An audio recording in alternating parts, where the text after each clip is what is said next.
Hello friends, ನವೋಪ್ರಮತಿ ಸಂಸ್ಥೆ ಅರ್ಪಿಸುವ April 7 ಮತ್ತು 8ರ ಕನ್ನಡದಲ್ಲಿ ದಿ ಹಿಂದೂ, ಇಂಡಿಯನ್ ಎಕ್ಸ್‌ಪ್ರೆಸ್ ಮತ್ತು ಮುಂತಾದ ದಿನಪತ್ರಿಕೆಗಳ ವಿಶ್ಲೇಷಣೆಯನ್ನ ಪ್ರಾರಂಭ ಮಾಡೋಣ. ಸಂಚಿಕೆಯ ಮೊದಲ article international court of justice ಮತ್ತು ಕ್ಲೈಮೇಟ್ ಚೇಂಜ್ಗೆ ಸಂಬಂಧಿಸಿದಂಥದ್ದು. ಸಾಮಾನ್ಯ ಅಧ್ಯಯನ ಪತ್ರಿಕೆ 2ರ ಅಡಿಯಲ್ಲಿ ಇಂಪಾರ್ಟೆಂಟ್ ಇಂಟರ್ನ್ಯಾಷನಲ್ ಇನ್ಸ್ಟಿಟ್ಯೂಷನ್ಸ್, ಪತ್ರಿಕೆ 3ರ ಅಡಿಯಲ್ಲಿ conservation, environmental pollution and degradation, climate change ಅನ್ನುವಂಥ ಪಠ್ಯಕ್ರಮದ ಅಡಿಯಲ್ಲಿ ಓದ್ಕೊಳ್ಬಹುದಾಗತ್ತೆ. United nation framework convention for climate change UNFCCC ಇದರ ಬೇಸಿಸ್ನ ಆಧಾರದ ಮೇಲೆ ಕ್ಲೈಮೇಟ್ ಚೇಂಜ್, ಜಾಗತಿಕವಾಗಿ ತಾಪಮಾನ ಏನ್ ಏರಿಕೆ ಆಗ್ತಾ ಇದೆ, ಗ್ಲೋಬಲ್ ಟೆಂಪರೇಚರ್ ರೈಸ್ ಆಗ್ತಾ ಇದೆ, ಒಟ್ಟಾರೆ ನಮಗೆ ಕ್ಲೈಮೇಟ್ ಚೇಂಜ್ ಏನಾಗ್ತಾ ಇದೆ, ಇದರಿಂದ ಆಗಬಹುದಾದಂತಹ ನೆಗೆಟಿವ್ ಇಂಪ್ಯಾಕ್ಟ್ಸ್ ಗಳನ್ನ ತಡಿಲಿಕ್ಕೆ ಸಾಮಾನ್ಯವಾಗಿ ಎಲ್ಲ ರಾಷ್ಟ್ರಗಳು ಕೂಡ ತಮ್ಮದೇ ಆದಂತಹ ಆಬ್ಲಿಗೇಷನ್ಸ್ ಗಳನ್ನ ನೀಡಿದ್ದಾರೆ.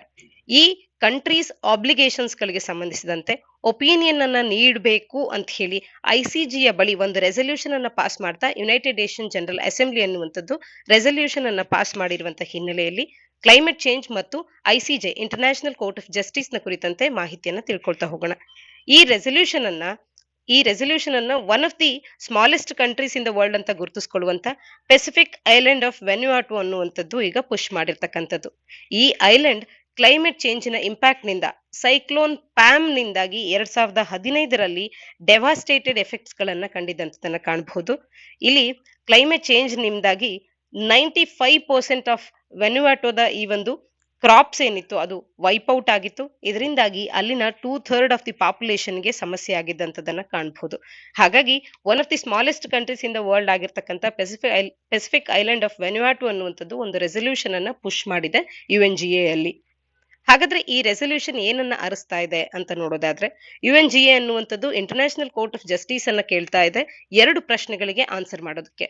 ಒಂದು, ರಾಷ್ಟ್ರಗಳ ಮೇಲೆ ಅಂಡರ್ ಇಂಟರ್ನ್ಯಾಷನಲ್ ಲಾನ ಅಡಿಯಲ್ಲಿ ಯಾವ ರೀತಿಯ ಆಬ್ಲಿಗೇಷನ್ ಇದೆ ಕ್ಲೈಮೇಟ್ ಸಿಸ್ಟಮ್ ಅನ್ನ ಪ್ರೆಸೆಂಟ್ ಮತ್ತು ಫ್ಯೂಚರ್ ಜನರೇಷನ್ಸ್ ಗಳಿಗೆ ಪ್ರೊಟೆಕ್ಟ್ ಮಾಡುವಂತ ವಿಚಾರದಲ್ಲಿ, ಇದು ಮೊದಲ ಪ್ರಶ್ನೆ. ಹಾಗೆ ಎರಡನೇದಾಗಿ, ಒಂದು ವೇಳೆ ಯಾವುದೇ ರೀತಿಯಾದಂತಹ ಆಕ್ಟ್ಸ್ ಗಳನ್ನ ರಾಷ್ಟ್ರಗಳು ತಂದಿದ್ದು ಅವು ಕ್ಲೈಮೇಟ್ ಸಿಸ್ಟಮ್ಗೆ ಸಿಗ್ನಿಫಿಕೆಂಟ್ ಆದಂತಹ ಹಾರ್ಮ್ ಅನ್ನ ಮಾಡ್ತಾ ಇದ್ರೆ, ಪರ್ಟಿಕ್ಯುಲರ್ ಆಗಿ small island developing States SIDS ಗಳಿಗೆ ಯಾವುದೇ ಸಮಸ್ಯೆಯನ್ನ ಮಾಡ್ತಾ ಇದ್ರೆ ಮತ್ತು ಪೀಪಲ್ಗೆ ಹಾರ್ಮ್ ಆಗಿದ್ರೆ ಅಂಥದಕ್ಕೆ ಆ ರಾಷ್ಟ್ರಗಳ ಮೇಲೆ ಯಾವ ರೀತಿಯ ಲೀಗಲ್ ಕಾನ್ಸಿಕ್ವೆನ್ಸಸ್ ಗಳನ್ನ ನಾವು ಕಾಣಬಹುದು. ಈ ರೀತಿಯ 2 ಪ್ರಶ್ನೆಗಳನ್ನ ಯುನೈಟೆಡ್ ನೇಷನ್ ಜನರಲ್ ಅಸೆಂಬ್ಲಿ ಒಂದು ರೆಸಲ್ಯೂಷನ್ ಅನ್ನ ಪಾಸ್ ಮಾಡೋ ಮುಖಾಂತರವಾಗಿ ಇಂಟರ್ನ್ಯಾಷನಲ್ ಕೋರ್ಟ್ ಆಫ್ ಜಸ್ಟಿಸ್ ನ ಬಳಿ ಕೇಳಿರ್ತಕ್ಕಂಥದ್ದು. ಈ ರೆಸಲ್ಯೂಷನ್ ಅನ್ನುವಂಥದ್ದು ಇಂಟರ್ನ್ಯಾಷನಲ್ ಅಗ್ರಿಮೆಂಟ್ಸ್ ಗಳಾದಂತ ಪ್ಯಾರಿಸ್ ಅಗ್ರಿಮೆಂಟ್, ಹಾಗೇನೆ UN class, United nation convention on law of the C, UN class, ಹೀಗೆ ಈ ಲಾಸ್ ಗಳಕ್ಕೆ ರೆಫರ್ ಮಾಡ್ತಾ ಇದೆ. ಇಂಟರ್ನ್ಯಾಷನಲ್ ಅಗ್ರಿಮೆಂಟ್ಸ್ ಗಳಾದಂತ ಇವುಗಳಿಗೆ ಇಂಟರ್ನ್ಯಾಷನಲ್ ಕೋರ್ಟ್ ಆಫ್ ಜಸ್ಟಿಸ್ ಅನ್ನುವಂಥದ್ದು 18 ತಿಂಗಳನ್ನ ತಗೊಳ್ಬಹುದು ಇದಕ್ಕೆ ಒಪಿನಿಯನ್ ಅನ್ನ ನೀಡೋದಕ್ಕೆ ಅಂತ ಕೂಡ ಇಲ್ಲಿ ತಿಳಿಸಲಾಗ್ತಾ ಇದೆ. ಹಾಗಾದ್ರೆ ಈ ವಿಚಾರದಲ್ಲಿ ಭಾರತದ ಸ್ಥಾನಮಾನ ಏನು, ಭಾರತದ ಪೊಸಿಷನ್ ಏನು, ಸ್ಟ್ಯಾಂಡ್ ಏನು ಅನ್ನುವಂಥದ್ದನ್ನ ತಿಳ್ಕೊಳ್ತಾ ಹೋಗೋಣ. ಭಾರತವು ಯಾವುದೇ ಕ್ಲಿಯರ್ ಸ್ಟ್ಯಾನ್ಸ್ ಅನ್ನ ಈ ವಿಚಾರದಲ್ಲಿ, ಈ UN ರೆಸಲ್ಯೂಷನ್ ನ ವಿಚಾರದಲ್ಲಿ ತಗೊಂಡಿಲ್ಲ. ಜನರಲಿ ಕ್ಲೈಮೇಟ್ ಜಸ್ಟಿಸ್ ಅನ್ನ ಭಾರತ ಸಪೋರ್ಟ್ ಮಾಡುತ್ತೆ.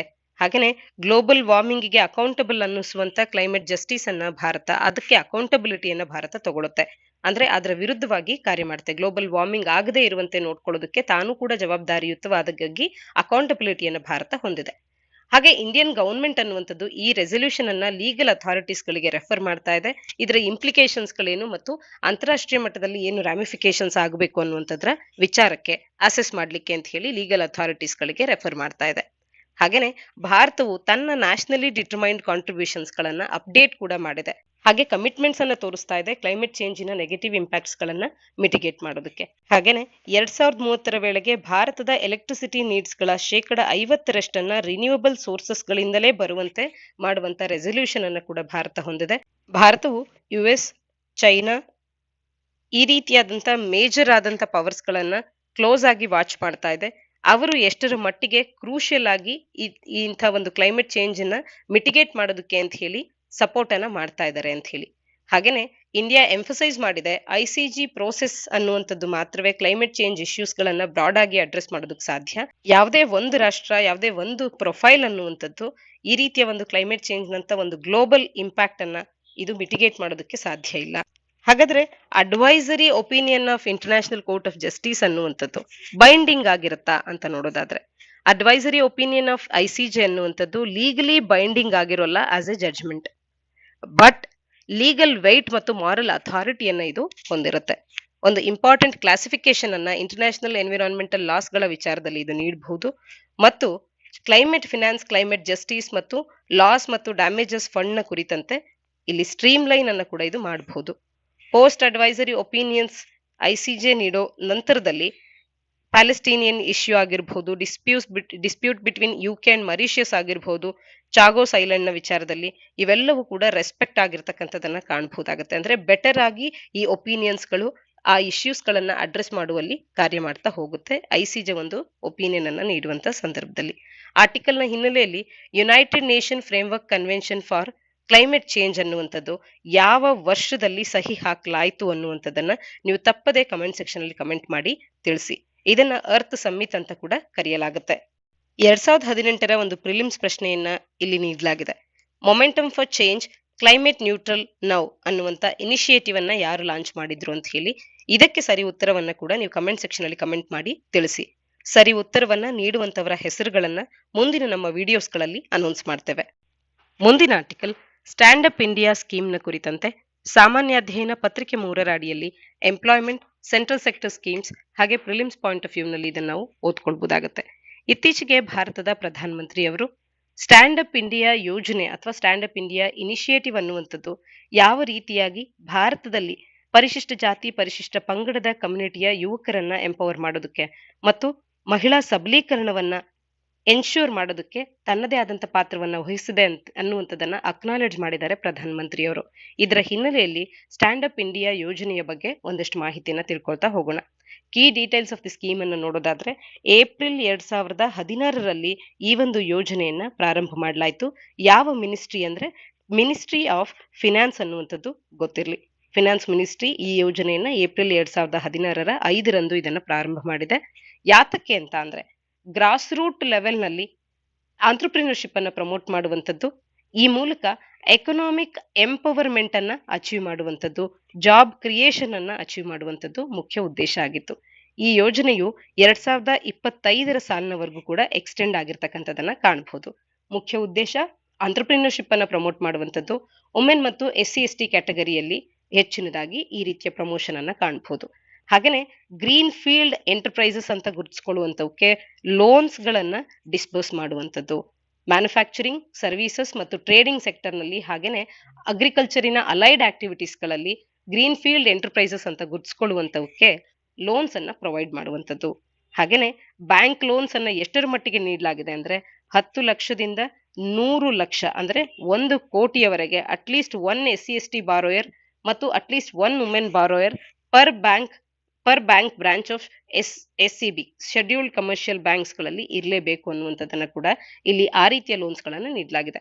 ಮಿನಿಮಮ್ 10 ಲಕ್ಷ, ಮ್ಯಾಕ್ಸಿಮಮ್ 1 ಕೋಟಿ, ಅಟ್ಲೀಸ್ಟ್ ಒಂದು ಬ್ಯಾಂಕ್ ಬ್ರಾಂಚ್ಗೆ ಒಬ್ಬರಿಗಾದ್ರೂ ಕೂಡ 1 ವುಮೆನ್ ಮತ್ತು ಒಬ್ಬರು SC/STಗೆ ಬಾರೋಯರ್ಗೆ ಇದನ್ನ ನೀಡಿರ್ಲೇಬೇಕು ಅನ್ನುವಂಥದ್ದನ್ನ ಇಲ್ಲಿ ನಾವು ಕಾಣಬಹುದಾಗುತ್ತೆ. ಈ ಯೋಜನೆಯು ಎಲ್ಲ ಬ್ಯಾಂಕ್ ಬ್ರಾಂಚಸ್ ಗಳನ್ನ ಲೋನ್ಸ್ ಅನ್ನ ಎಕ್ಸ್ಟೆಂಡ್ ಮಾಡೋದಕ್ಕೆ ಇದು ಪ್ರಮೋಟ್ ಮಾಡುತ್ತೆ, ಎನ್ಕರೇಜ್ ಮಾಡುತ್ತೆ. ಡಿಸೈರಿಂಗ್ ಅಪ್ಲಿಕೆಂಟ್ಸ್ ಗಳು ಈ ಯೋಜನೆಯ ಅಡಿಯಲ್ಲಿ ಡೈರೆಕ್ಟ್ಲಿ ಬ್ರಾಂಚ್ ನಲ್ಲಿ ಅಪ್ಲೈ ಮಾಡಬಹುದು ಅಥವಾ ಸ್ಟ್ಯಾಂಡ್ ಅಪ್ ಇಂಡಿಯಾ ಪೋರ್ಟಲ್ ನ ಮುಖಾಂತರವಾಗಿ standupmitra.in ಅಂತ ಹೇಳಿ ಪೋರ್ಟಲ್ ನ ಮುಖಾಂತರವಾಗಿ ಅಪ್ಲೈ ಮಾಡಬಹುದು ಅಥವಾ ಲೀಡ್ ಡಿಸ್ಟ್ರಿಕ್ಟ್ ಮ್ಯಾನೇಜರ್ LDM ಅವರ ಮುಖಾಂತರವಾಗಿ ಕೂಡ ಅಪ್ಲೈ ಮಾಡಬಹುದಾಗುತ್ತೆ. ಆದ್ರೆ ಇಲ್ಲಿ ಲೋನ್ ಅನ್ನು ಪಡೆಯೋದಕ್ಕೆ ಬೇಕಾದಂತ ಎಲಿಜಿಬಿಲಿಟಿ ಏನು ಅಂತ ಅಂದ್ರೆ ಅವರು ಪರಿಶಿಷ್ಟ ಜನಾಂಗ, ಪರಿಶಿಷ್ಟ ಪಂಗಡ ಅಥವಾ ಮಹಿಳಾ ಆಂಟ್ರಪ್ರಿನರ್ಸ್ ಗಳಾಗಿರ್ಬೇಕು, ಕನಿಷ್ಠ 18 ವರ್ಷ ವಯಸ್ಸಾಗಿರ್ಬೇಕು. Loans under the scheme only green field projects ಗಳಿಗೆ ಮಾತ್ರವೇ ಅವೈಲಬಲ್ ಆಗುವಂಥದ್ದು. ಗ್ರೀನ್ ಫೀಲ್ಡ್ ಅನ್ನುವಂಥದ್ದು ಏನನ್ನ ಸಿಗ್ನಿಫೈ ಮಾಡುತ್ತೆ ಅಂತ ಅಂದ್ರೆ the first time venture of the beneficiary in manufacturing, services, trading sector, allied activities to agriculture. ಅಂದ್ರೆ ಯಾವುದೇ ಒಂದು ವೆಂಚರ್ ಈ ಕೆಳಗಿನ manufacturing, services, trading sector, agriculture allied activities ಗಳಲ್ಲಿ ಮೊದಲ ಬಾರಿಗೆ ವೆಂಚರ್ ಮಾಡ್ತಿರ್ತಕ್ಕಂಥ ಫಲಾನುಭವಿ ಆಗಿರ್ಬೇಕಾಗತ್ತೆ ಗ್ರೀನ್ ಫೀಲ್ಡ್ ಅಂತ ಅಂದ್ರೆ. ಹಾಗೇನೆ ನಾನ್ ಇಂಡಿವಿಜುವಲ್ ಎಂಟರ್ಪ್ರೈಸಸ್ ಇದ್ದಂತ ಸಂದರ್ಭದಲ್ಲಿ 51% ಆಫ್ ದಿ ಶೇರ್ ಹೋಲ್ಡಿಂಗ್ ಮತ್ತು ಸ್ಟೇಕ್ ಅನ್ನುವಂಥದ್ದನ್ನ ಐದರ್ SC/ST ಅಥವಾ ವುಮೆನ್ ಆಂಟ್ರಪ್ರಿನರ್ ಏನಾದ್ರೂ ಕಂಟ್ರೋಲ್ ಮಾಡ್ತಾ ಇದ್ರೆ ಅಂಥವಕ್ಕೆ ಕೂಡ ಇದರ ಅಡಿಯಲ್ಲಿ ಲೋನ್ಸ್ ಗಳನ್ನ ಡಿಸ್ಬರ್ಸ್ ಮಾಡಬಹುದು. ಇನ್ನ ಬಾರೋಯರ್ಸ್ ಗಳು ಡಿಫಾಲ್ಟ್ ಆಗಿರಬಾರ್ದು ಯಾವುದೇ ಬ್ಯಾಂಕ್ ಅಥವಾ ಫಿನಾನ್ಷಿಯಲ್ ಇನ್ಸ್ಟಿಟ್ಯೂಷನ್ಸ್ ಗಳಲ್ಲಿ. ಈ ಸ್ಕೀಮ್ ಅನ್ನುವಂಥದ್ದು ಅಪ್ ಟು 15% ಮಾರ್ಜಿನ್ ಮನಿಯನ್ನ in convergence with the eligible state ಅಥವಾ ಸ್ಟೇಟ್ ಸ್ಕೀಮ್ಸ್ ಗಳೊಟ್ಟಿಗೆ ಮಾಡುವಂತದನ್ನ ಕಾಣಬಹುದು. ಸೆಂಟ್ರಲ್ ಅಥವಾ ಸ್ಟೇಟ್ ಸ್ಕೀಮ್ಸ್ ಗಳೊಟ್ಟಿಗೆ ಕನ್ವರ್ಜೆನ್ಸ್ ನಲ್ಲಿ 15% ಮಾರ್ಜಿನ್ ಮನಿಯನ್ನ ಕೂಡ ಈ ಸ್ಕೀಮ್ ಅನ್ನುವಂಥದ್ದು ಎನ್ವಿಸೇಜ್ ಮಾಡುತ್ತೆ. ಇನ್ ಎನಿ ಕೇಸ್ ನಲ್ಲಿ ಬಾರೋವರ್ ಅವರು minimum 10% of the project cost ಅನ್ನ ಓನ್ ಕಾಂಟ್ರಿಬ್ಯೂಷನ್ ಆಗಿ ಅವರು ತರಲೇಬೇಕಾಗತ್ತೆ ಅನ್ನುವಂಥದ್ದನ್ನ ಕೂಡ ಕಾಣ್ಬೋದು. ಇನ್ನ ಇದರ ಇದುವರೆಗಿನ ಅಚೀವ್ಮೆಂಟ್ಸ್ ಅನ್ನ ನೋಡಿದ್ರೆ 40,710 ಕೋಟಿ ರೂಪಾಯಿಗಳ ಲೋನ್ಸ್ ಅನ್ನ ಈಗಾಗಲೇ ಸ್ಟ್ಯಾಂಡ್ ಅಪ್ ಇಂಡಿಯಾ ಸ್ಕೀಮ್ ನ ಅಡಿಯಲ್ಲಿ ನೀಡಲಾಗಿರ್ತಕ್ಕಂಥದ್ದು 1,80,636 ಅಕೌಂಟ್ಸ್ ಗಳಿಗೆ ಕಳೆದ 7 ವರ್ಷಗಳಲ್ಲಿ. More than 80% of the loans ಗಳನ್ನ ಈ ಸ್ಕೀಮ್ ನ ಅಡಿಯಲ್ಲಿ ವುಮೆನ್ಗೆ ನೀಡಲಾಗಿರ್ತಕ್ಕಂಥದ್ದು ಇಲ್ಲಿನ ಮತ್ತೊಂದು ಮಹತ್ವ ಅನ್ನುವಂಥದ್ದು ಗೊತ್ತಿರಲಿ. ಸ್ಟ್ಯಾಂಡ್ ಅಪ್ ಇಂಡಿಯಾ ಎಕೋಸಿಸ್ಟಮ್ ಹೇಗಿದೆ ಅನ್ನುವಂಥದ್ದನ್ನ ಈ ಚಿತ್ರದ ಮೂಲಕ ನೀವು ತಿಳ್ಕೊಳ್ಬಹುದಾಗುತ್ತೆ. ಮುಂದಿನ ಆರ್ಟಿಕಲ್ ಬಯೋಟೆಕ್ ಕಿಸಾನ್ ಸ್ಕೀಮ್. ಸಾಮಾನ್ಯಾಧ್ಯಯನ ಪತ್ರಿಕೆ 2ರ ಅಡಿಯಲ್ಲಿ ಗವರ್ಮೆಂಟ್ ಪಾಲಿಸೀಸ್ ಅಂಡ್ ಇಂಟರ್ವೆನ್ಷನ್ಸ್, ಪತ್ರಿಕೆ 3ರ ಅಡಿಯಲ್ಲಿ ಬಯೋಟೆಕ್ನಾಲಜಿ, ಹಾಗೆ ಪ್ರಿಲಿಮ್ಸ್ಗೆ ಪೂರಕವಾಗುವಂತ ಒಂದು ಆರ್ಟಿಕಲ್ ಆಗಿ ಓದ್ಕೊಳ್ಬಹುದಾಗುತ್ತೆ. ಬಯೋಟೆಕ್ ಕೃಷಿ innovation science application network Kisan ಯೋಜನೆ ಅನ್ನುವಂಥದ್ದು ಸಕ್ಸೆಸ್ಫುಲ್ ಆಗಿ 1,60,000 ರೈತರಿಗೆ ಕಳೆದ 1 ವರ್ಷದಲ್ಲಿ ಫಲಾನುಭವಿಗಳನ್ನಾಗಿ ಅವರಿಗೆ ಬೆನಿಫಿಟ್ಸ್ ಗಳನ್ನ ನೀಡಿದೆ. ಹಾಗಾದ್ರೆ ಬಯೋಟೆಕ್ ಕಿಸಾನ್ ಸ್ಕೀಮ್ ಅಂದ್ರೆ ಏನು ಅನ್ನುವಂಥದ್ದನ್ನ ತಿಳ್ಕೊಳ್ತಾ ಹೋಗೋಣ. ಬಯೋಟೆಕ್ ಕಿಸಾನ್ ಅನ್ನುವಂಥ ಯೋಜನೆಯು ಫಾರ್ಮರ್ ಸೆಂಟ್ರಿಕ್ ಆದಂತ ಒಂದು ಸ್ಕೀಮ್ ಆಗಿದೆ. ರೈತರಿಗಾಗಿ ತಂದಿರತಕ್ಕಂಥದ್ದು 2017ರಲ್ಲಿ ಇದನ್ನ ಲಾಂಚ್ ಮಾಡಲಾಯಿತು. ಇದನ್ನ ರೈತರ ಜೊತೆಯಲ್ಲಿ ರೈತರಿಗಾಗಿ ಡಿಪಾರ್ಟ್ಮೆಂಟ್ ಆಫ್ ಬಯೋಟೆಕ್ನಾಲಜಿ ಅನ್ನುವಂಥದ್ದು ministry of science and technology ಅಡಿಯಲ್ಲಿ ಡೆವಲಪ್ ಮಾಡಿದೆ. ಇದೊಂದು ಪ್ಯಾನ್ ಇಂಡಿಯಾ ಪ್ರೋಗ್ರಾಮ್ ಆಗಿದೆ, ಅಂದ್ರೆ ಭಾರತದಾದ್ಯಂತ ಇಂಪ್ಲಿಮೆಂಟ್ ಆಗುವಂತ ಒಂದು ಯೋಜನೆಯಾಗಿದ್ದು ಹಬ್ ಅಂಡ್ ಸ್ಪೋಕ್ ಮಾಡೆಲ್ ನ ಅಡಿಯಲ್ಲಿ ಇದನ್ನ ನಾವು ಕಾಣಬಹುದು. ಹಾಗೇನೆ ಆಂಟ್ರಪ್ರಿನರ್ಶಿಪ್ ಮತ್ತು ಇನೋವೇಷನ್ ಅನ್ನ ಇದು ಫಾರ್ಮರ್ಸ್ ನಲ್ಲಿ ಸ್ಟಿಮ್ಯುಲೇಟ್ ಮಾಡುತ್ತೆ. ಹಾಗೇನೆ ವುಮೆನ್ ಫಾರ್ಮರ್ಸ್ ಗಳನ್ನ ಎಂಪವರ್ ಮಾಡುತ್ತೆ ಬಯೋಟೆಕ್ ಕಿಸಾನ್ ಯೋಜನೆ ಅನ್ನುವಂಥದ್ದು. ಎರಡೂ ಜೆಂಡರ್ಸ್ ಗಳಲ್ಲಿನ ಲೀಡರ್ಶಿಪ್ ಅನ್ನ ಪ್ರಮೋಟ್ ಮಾಡುವಂಥದ್ದು ಇದರ ಒಂದು ಯುನೀಕ್ ಫೀಚರ್ ಆಗಿರ್ತಕ್ಕಂಥದ್ದು. ಅದನ್ನ ಐಡೆಂಟಿಫೈ ಮಾಡಿ ಪ್ರಮೋಟ್ ಮಾಡ್ತಾರೆ, ಜೆಂಡರ್ ಈಕ್ವಾಲಿಟಿಯನ್ನ ಇಲ್ಲಿ ಅರಸುತ್ತೆ. ಹಾಗೇನೆ ಈ ಲೀಡರ್ಶಿಪ್ಸ್ ಗಳು ಸೈನ್ಸ್ ಬೇಸ್ಡ್ ಫಾರ್ಮಿಂಗ್ ಅನ್ನ ಬಿಸೈಡ್ಸ್ ಟ್ರಾನ್ಸ್ಫರ್ ಆಫ್ ನಾಲೆಡ್ಜ್ ಜೊತೆಗೆ ಸೈನ್ಸ್ ಬೇಸ್ಡ್ ಫಾರ್ಮಿಂಗ್ ಅನ್ನ ಡೆವಲಪ್ ಮಾಡೋದಕ್ಕೆ ಹೆಲ್ಪ್ಫುಲ್ ಆಗುತ್ತೆ. ಬಯೋಟೆಕ್ ಕಿಸಾನ್ ಹಬ್ಸ್ ಅನ್ನುವಂಥದ್ದು ಆಲ್ 15 ಆಗ್ರೋ ಕ್ಲೈಮೇಟಿಕ್ ಝೋನ್ಸ್ ಗಳನ್ನ ಕವರ್ ಮಾಡ್ಕೊಳ್ತಾ ಎಸ್ಟಾಬ್ಲಿಷ್ ಆಗಿವೆ. ಹಾಗೇನೆ ಭಾರತದ ಆಸ್ಪಿರೇಷನಲ್ ಡಿಸ್ಟ್ರಿಕ್ಟ್ಸ್ ಗಳನ್ನ ಕೂಡ ಇವು ಕವರ್ ಮಾಡ್ಕೊಂಡಿವೆ. ಈ ಒಂದು ಯೋಜನೆಯ ಮುಖ್ಯವಾದಂತ ಗುರಿ ಏನು ಅಂತ ಅಂದ್ರೆ, ಈ ಪ್ರೋಗ್ರಾಮ್ ಅನ್ನುವಂಥದ್ದು ಈಗ ನಮ್ಮಲ್ಲಿ ಆಲ್ರೆಡಿ ಅವೈಲಬಲ್ ಇರತಕ್ಕಂಥ ಸೈನ್ಸ್ ಅಂಡ್ ಟೆಕ್ನಾಲಜಿಯನ್ನ ಟು ದ ಫಾರ್ಮ್ಗೆ ಲಿಂಕ್ ಮಾಡುತ್ತೆ by first understanding the problem of the local farmer. ಅಲ್ಲಿನ ಸ್ಥಳೀಯ ರೈತನಿಗಿರ್ತಕ್ಕಂಥ ಸಮಸ್ಯೆಯನ್ನ ಅರ್ಥ ಮಾಡ್ಕೊಳ್ತಾ ನಮ್ಮಲ್ಲಿ ಈಗಾಗಲೇ ಇರತಕ್ಕಂಥ ವಿಜ್ಞಾನ ಮತ್ತು ತಂತ್ರಜ್ಞಾನವನ್ನ ಫಾರ್ಮ್ಗೆ ಕನೆಕ್ಟ್ ಮಾಡುತ್ತೆ, ಲಿಂಕ್ ಮಾಡುತ್ತೆ. ಸೊ ದಟ್ ಆ ಒಂದು ಸಮಸ್ಯೆಗೆ ಸೊಲ್ಯೂಷನ್ಸ್ ಗಳನ್ನ ಒದಗಿಸಿಕೊಡುವಂಥದ್ದು ಇದರ ಮುಖ್ಯ ಉದ್ದೇಶ ಆಗುತ್ತೆ.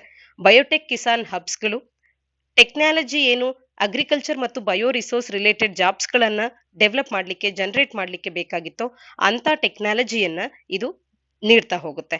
ಹಾಗೇನೆ ಬೆಟರ್ ಲೈವ್ಲಿಹುಡ್ ಅನ್ನ ಎನ್ಶೂರ್ ಮಾಡುತ್ತೆ. ಬಯೋಟೆಕ್ನಾಲಜಿಕಲ್ ಬೆನಿಫಿಟ್ಸ್ ಗಳನ್ನ ಸಣ್ಣ ಮತ್ತು ಅತಿ ಸಣ್ಣ ರೈತರಿಗೆ ನೀಡ್ತಾ ಹೋಗುತ್ತೆ. ಕೌನ್ಸಿಲಿಂಗ್ ಮತ್ತು ಡೆಮಾನ್ಸ್ಟ್ರೇಷನ್ ಅನ್ನ ಕೂಡ ಮಾಡಲಾಗುತ್ತೆ ಈ ಒಂದು ಯೋಜನೆಯ ಅಡಿಯಲ್ಲಿ. ರೈತರಿಗೆ ಯಾವ ರೀತಿಯಾಗಿ ಬೀಜವನ್ನ ಬಿತ್ತಬೇಕು, ಯಾವ ರೀತಿಯಾಗಿ ವೆಜಿಟೇಬಲ್ ಅನ್ನ ಪ್ಲಾಂಟ್ ಮಾಡಬೇಕು, ಯಾವ ರೀತಿಯಾಗಿ ಗ್ರೋತ್ ಅನ್ನ ಪ್ರಮೋಟ್ ಮಾಡಬೇಕು, ರೈಸೋಬ್ಯಾಕ್ಟೀರಿಯಾ ಬಯೋ ಫರ್ಟಿಲೈಸರ್ಸ್ ಗಳನ್ನ ಯಾವ ರೀತಿಯಾಗಿ ಬಳಸಬೇಕು, ನೀರನ್ನ ಯಾವ ರೀತಿ ಹಾಯಿಸಬೇಕನ್ನುವಂಥದ್ದಾಗಿರ್ಬಹುದು, ಪ್ರೊಟೆಕ್ಟೆಡ್ ಕಲ್ಟಿವೇಶನ್ ಟೆಕ್ನಾಲಜೀಸ್ ಗಳ ಕುರಿತಂತೆ ಮಾಹಿತಿಯನ್ನ ನೀಡಲಾಗುತ್ತೆ. ಈ ರೀತಿ ಕೌನ್ಸಿಲಿಂಗ್ ಮತ್ತು ಡೆಮಾನ್ಸ್ಟ್ರೇಷನ್ ಅನ್ನ ಮಾಡಲಾಗುತ್ತೆ. ಇಂಪ್ರೂವ್ಡ್ ಲೈಫ್ ಸ್ಟಾಕ್, ಗೋಟ್, ಪಿಗ್, ಪೌಲ್ಟ್ರಿ ಮತ್ತು ಫಿಶರಿ, ಹಾಗೇನೆ health management of life stock ಮತ್ತು ಪೌಲ್ಟ್ರಿಯನ್ನ ಕೂಡ ಇಲ್ಲಿ ಈ ಕೌನ್ಸಿಲಿಂಗ್ ಮತ್ತು ಡೆಮಾನ್ಸ್ಟ್ರೇಷನ್ಸ್ ಗಳ ಅಡಿಯಲ್ಲಿ ಕವರ್ ಮಾಡೋದನ್ನ ಕಾಣಬಹುದಾಗುತ್ತೆ. ಮುಂದಿನ ಆರ್ಟಿಕಲ್ ಕೊಂಡಾರೆಡ್ಡಿ ಟ್ರೈಬ್ಗೆ ಸಂಬಂಧಿಸಿದಂಥದ್ದು ಪ್ರಿಲಿಮ್ಸ್ಗೆ ಪೂರಕವಾಗುವಂತ ಒಂದು ಮಾಹಿತಿಯಾಗಿದೆ. ಪೋಲವಾರಂ ಕೊಂಡಾರೆಡ್ಡಿ ಕ್ಲಾನ್ ಅನ್ನುವಂಥದ್ದು ಇವಾಗ ಕಲ್ಚರಲ್ ಶಾಕ್ ಅನ್ನ ಎಕ್ಸ್ಪೀರಿಯನ್ಸ್ ಮಾಡ್ತಾ ಇದೆ. ಯಾಕೆಂತಂದ್ರೆ ಈ ಹಿಂದೆ ಅವರು ಇದ್ದಂತ ಒಂದು ಸ್ಥಳವನ್ನ ಅವರು ಬದಲಾಯಿಸಿರ್ತಕ್ಕಂಥದ್ದು ನ್ಯೂ ಸೆಟ್ಲ್ಮೆಂಟ್ಸ್ ಗಳು ಅವರಿಗೆ ದೊರೆತದೆ. ಇದುವರೆಗೂ ಅವರಿದ್ದಂತ ಸೆಟ್ಲ್ಮೆಂಟ್ಸ್ ಗಳಲ್ಲಿ ಗೋದಾವರಿ ನದಿಯ ಹರಿಯುವಿಕೆ ಅನ್ನುವಂಥದ್ದು ಇತ್ತು. ಆದ್ರೆ ಈಗ ಅವರ ಹೊಸ ಸೆಟ್ಲ್ಮೆಂಟ್ ಅಲ್ಲಿ ಗೋದಾವರಿ ನದಿ ಹರಿತಾ ಇಲ್ಲದ ಕಾರಣ ಅವರಿಗೆ ಒಂದು ಹೊಸ ಸೆಟ್ಲ್ಮೆಂಟ್ಸ್ ಗಳಲ್ಲಿ ಕಲ್ಚರಲ್ ಶಾಕ್ ಅನ್ನ ಎಕ್ಸ್ಪೀರಿಯನ್ಸ್ ಮಾಡ್ತಾ ಇದ್ದಾರೆ. ಪೋಚಾವರಂ ವಿಲೇಜ್ ಅನ್ನುವಂಥದ್ದು ರಿಹ್ಯಾಬಿಲಿಟೇಷನ್ಗೆ ಅಂಡರ್ಗೋ ಆಗೋದಕ್ಕೆ ಶೆಡ್ಯೂಲ್ ಆಗಿದೆ. As the part of Polavaram irrigation projects ಗಳ ರೀಸೆಟಲ್ಮೆಂಟ್ ಅಂಡ್ ರಿಹ್ಯಾಬಿಲಿಟೇಷನ್ ಭಾಗವಾಗಿ ದ ಕೊಂಡಾರೆಡ್ಡಿಸ್ ಅನ್ನುವಂಥ ಒಂದು ಟ್ರೈಬ್ ಅನ್ನುವಂಥದ್ದು PVTGs particularly vulnerable tribal group ಅಂತ ಹೇಳಿ ಆಂಧ್ರ ಪ್ರದೇಶನಲ್ಲಿ ಕ್ಲಾಸಿಫೈ ಆಗಿರ್ತಕ್ಕಂಥದ್ದು. ಅವರು ಗೋದಾವರಿ ನದಿಯ east and west Godavari districts ಗಳಲ್ಲಿ ಗೋದಾವರಿ ನದಿಯ ದಂಡೆಗಳಲ್ಲಿ ಬ್ಯಾಂಕ್ಸ್ ಅಲ್ಲಿ ಅವರು ಇನ್ಹೆಬಿಟ್ ಆಗಿದ್ರು. ಈ ಹಿಂದೆ ಹಿಲ್ಲಿ ಫಾರೆಸ್ಟ್ ರೀಜನ್ ಆಫ್ ಕಮ್ಮಂ, ಮತ್ತು ಅಂದ್ರೆ ಖಮ್ಮಂ ತೆಲಂಗಾಣ ಬರುತ್ತೆ, ಶ್ರೀಕಾಕುಲಂ ಆಂಧ್ರ ಪ್ರದೇಶ್, ಇಲ್ಲಿ ಅವರು ಹೆಚ್ಚಿನದಾಗಿ ಇದ್ದದನ್ನ ಕಾಣಬಹುದಾಗಿತ್ತು. ಈಗ ಅವರು ರಿಹ್ಯಾಬಿಲಿಟೇಷನಿನ ಭಾಗವಾಗಿ ಹೊಸದೊಂದು ಸ್ಥಳದಲ್ಲಿ ಬಂದಿರುವಾಗ ಅಲ್ಲಿ ಗೋದಾವರಿ ನದಿ ಹರಿತಾ ಇಲ್ಲದ ಕಾರಣ ಕಲ್ಚರಲ್ ಶಾಕಿಗೆ ಗೋದಾವರಿ ನದಿಯ ದಂಡೆಯನ್ನ ಅವರು ಮಿಸ್ ಮಾಡ್ಕೊಳ್ತಾ ಇರ್ತಕ್ಕಂಥದನ್ನ ಕಾಣಬಹುದಾಗತ್ತೆ.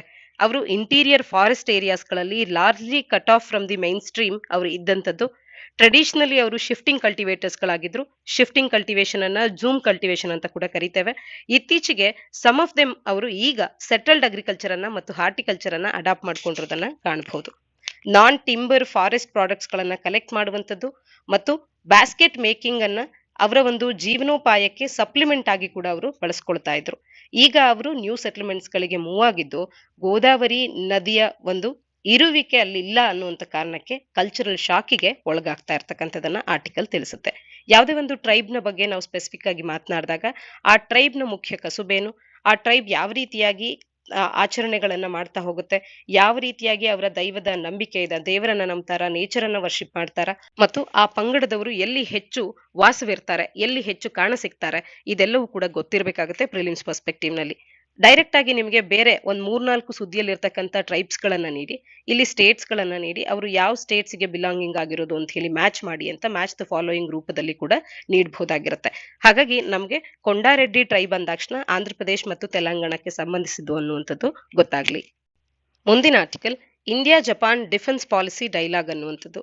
ಸಾಮಾನ್ಯ ಅಧ್ಯಯನ ಪತ್ರಿಕೆ 2ರ ಅಡಿಯಲ್ಲಿ ಇಂಟರ್ನ್ಯಾಷನಲ್ ಟ್ರೀಟೀಸ್ ಅಂಡ್ ಅಗ್ರಿಮೆಂಟ್ಸ್ ಅನ್ನುವಂಥ ಪಠ್ಯಕ್ರಮದ ಅಡಿಯಲ್ಲಿ ಓದ್ಕೊಳ್ಬಹುದಾಗುತ್ತೆ. ಇತ್ತೀಚೆಗೆ 7ನೇ India Japan defence policy dialogue ಅನ್ನುವಂಥದ್ದು ಜರುಗಿದ್ದು, ಇದು ಡಿಫೆನ್ಸ್ ಸೆಕ್ರೆಟರಿ ಆಫ್ ಇಂಡಿಯಾ ಮತ್ತು ವೈಸ್ ಮಿನಿಸ್ಟರ್ ಆಫ್ ಡಿಫೆನ್ಸ್ ಅಂತ ಹೇಳಿ ಇಂಟರ್ನ್ಯಾಷನಲ್ ಅಫೇರ್ಸ್ ಆಫ್ ಜಪಾನ್ ಇವರಿಂದ ಕೋಚೇರ್ ಆಗಿತ್ತು. ಅಂದ್ರೆ ಇಬ್ಬರು ಕೂಡ ಇಲ್ಲಿ ಚೇರ್ಪರ್ಸನ್ಸ್ ಆಗಿರ್ತಾರೆ.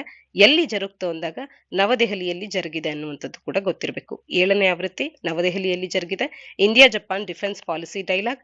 ಇದರ ಚೇರ್ಪರ್ಸನ್ ಅಂದ್ರೆ ಭಾರತದ ಡಿಫೆನ್ಸ್ ಸೆಕ್ರೆಟರಿ ಮತ್ತು ಜಪಾನಿನ ವೈಸ್ ಮಿನಿಸ್ಟರ್ ಆಫ್ ಡಿಫೆನ್ಸ್ ಇಬ್ಬರು ಕೂಡ ಕೋಚೇರ್ ಮಾಡಿದ್ರು ಇದನ್ನ. ಹಾಗಾದ್ರೆ ಈ ಡೈಲಾಗ್ ನ ಕುರಿತಂತೆ ಕೀ ಡೀಟೇಲ್ಸ್ ಗಳನ್ನ ನೋಡ್ತಾ ಹೋಗೋಣ. ದ ಡಿಫೆನ್ಸ್ ಪಾಲಿಸಿ ಡೈಲಾಗ್ ಅನ್ನುವಂಥದ್ದು ಒಂದು ಇನ್ಸ್ಟಿಟ್ಯೂಷನಲೈಸ್ ಆಗಿರ್ತಕ್ಕಂಥ ಮೆಕಾನಿಸಮ್ ಆಗಿದೆ. ಭಾರತ ಮತ್ತು ಜಪಾನ್ ನ ನಡುವೆ ಬೈಲ್ಯಾಟ್ರಲ್ ಡಿಫೆನ್ಸ್ ಕೋಆಪರೇಷನ್ ನ ಕುರಿತಂತೆ ಚರ್ಚೆ ಮಾಡಲಿಕ್ಕೆ ಇರುವಂತದ್ದು. ಈ ಒಂದು ಮೀಟಿಂಗಿನ ಪರ್ಪಸ್ ಅಂತ ಅಂದ್ರೆ ವೈಡ್ ರೇಂಜ್ ಆಫ್ ಇಶ್ಯೂಸ್ಗಳು ಏನು ಡಿಫೆನ್ಸ್ ಕೋಆಪರೇಷನ್ಗೆ ಸಂಬಂಧಿಸಿದಂಥದ್ದು ಇರುತ್ತೆ ಎರಡು ರಾಷ್ಟ್ರಗಳ ನಡುವೆ, ಅವುಗಳನ್ನ ಇಲ್ಲಿ ಚರ್ಚೆ ಮಾಡಲಾಗುತ್ತೆ. 7th ಡೈಲಾಗ್ ನಲ್ಲಿ ಮುಖ್ಯವಾಗಿ ಡಿಫೆನ್ಸ್ ಎಕ್ವಿಪ್ಮೆಂಟ್ ಮತ್ತು ಟೆಕ್ನಾಲಜಿಯಲ್ಲಿ ಕೋಆಪರೇಷನ್ ಕುರಿತಂತೆ ರೀಜನಲ್ ಸೆಕ್ಯೂರಿಟಿ ಇಶ್ಯೂಸ್ ಗಳನ್ನ ಕೂಡ ಹೈಲೈಟ್ ಮಾಡಲಾಗಿದೆ ಮತ್ತು ಸರ್ವಿಸ್ ಲೆವೆಲ್ಸ್ ಎಕ್ಸಸೈಸಸ್ ಮತ್ತು ಎಂಗೇಜ್ಮೆಂಟ್ಸ್ ಗಳ ಬಗ್ಗೆ ಚರ್ಚೆ ಮಾಡಲಾಗಿರ್ತಕ್ಕಂಥದ್ದು. ಜಾಪನೀಸ್ ವೈಸ್ ಮಿನಿಸ್ಟರ್ ಅವರು ಪಾಲಿಸಿ ಅಪ್ಡೇಟ್ಸ್ ಗಳನ್ನ from their recently released national security strategy ಮತ್ತು ನ್ಯಾಷನಲ್ ಡಿಫೆನ್ಸ್ ಸ್ಟ್ರಾಟಜಿಯ ಆಧಾರಿತವಾಗಿ ಪಾಲಿಸಿ ಅಪ್ಡೇಟ್ಸ್ ಗಳನ್ನ ಇಲ್ಲಿ ಪ್ರೆಸೆಂಟ್ ಮಾಡಿದ್ದಾರೆ. ಅವರ ಹೊಸದಾಗಿ ಬಂದಿರತಕ್ಕಂತ national security strategy, national defence ಸ್ಟ್ರಾಟಜಿಯ ಆಧಾರಿತವಾಗಿ ಪಾಲಿಸಿ ಅಪ್ಡೇಟ್ಸ್ ಗಳನ್ನ ಪ್ರೆಸೆಂಟ್ ಮಾಡಿರ್ತಕ್ಕಂಥದ್ದು.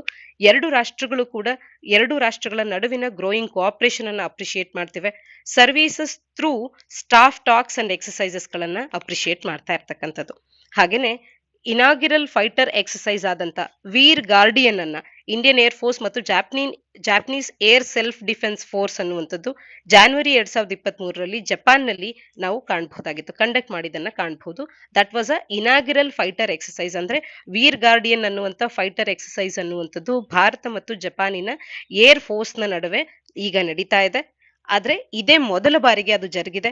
ಎಲ್ಲಿ ಅಂತ ಅಂದಾಗ ಜಾನ್ವರಿ 2023ರಲ್ಲಿ ಮೊದಲ ಬಾರಿಗೆ ಜಪಾನ್ ನಲ್ಲಿ ಜರುಗಿದೆ.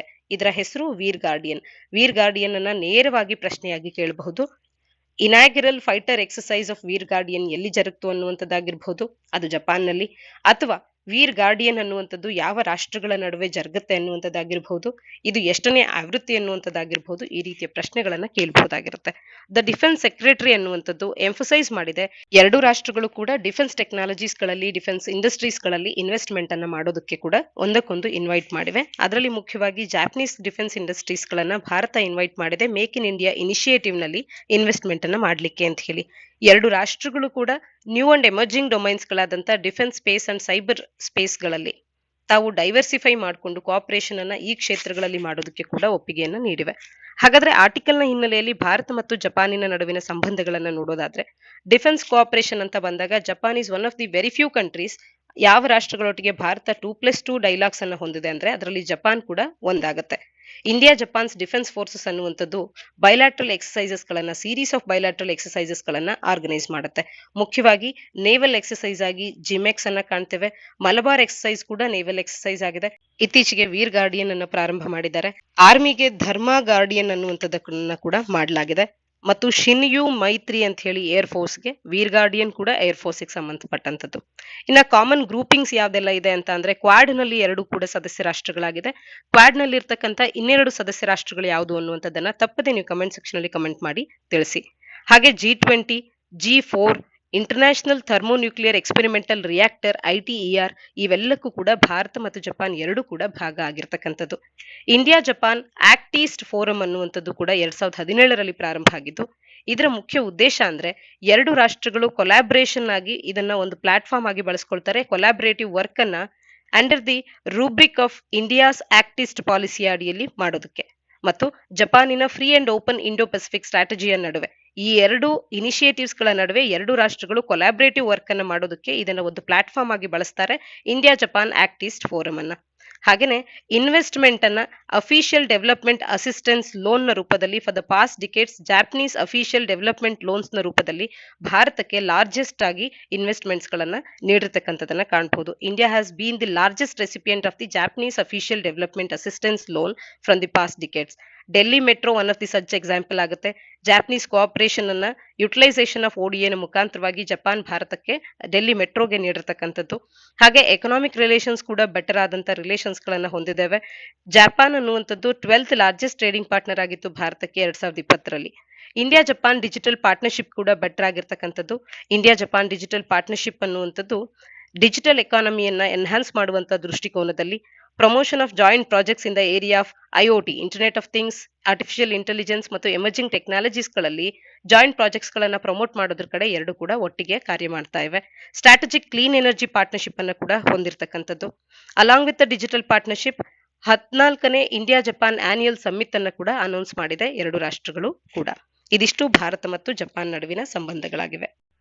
ಇದಿಷ್ಟು ಇಂದಿನ ಸಂಚಿಕೆಯ ಸುದ್ದಿ ವಿಶ್ಲೇಷಣೆಯಾಗಿದೆ. ಮುಂದಿನ ಸಂಚಿಕೆಯೊಂದಿಗೆ ಮತ್ತೆ ಸಿಗೋಣ. ಧನ್ಯವಾದ. ತಪ್ಪದೆ ನಮ್ಮ ಪ್ರಶ್ನೆಗಳಿಗೆ ಕಮೆಂಟ್ ಸೆಕ್ಷನ್ ಅಲ್ಲಿ ಉತ್ತರಗಳನ್ನ ನೀಡಿ. ಸರಿ ಉತ್ತರಗಳನ್ನ ನೀಡುವಂತವರ ಹೆಸರುಗಳನ್ನ ಮುಂದಿನ ನಮ್ಮ ವಿಡಿಯೋಸ್ಗಳಲ್ಲಿ ಅನೌನ್ಸ್ ಮಾಡ್ತೇವೆ.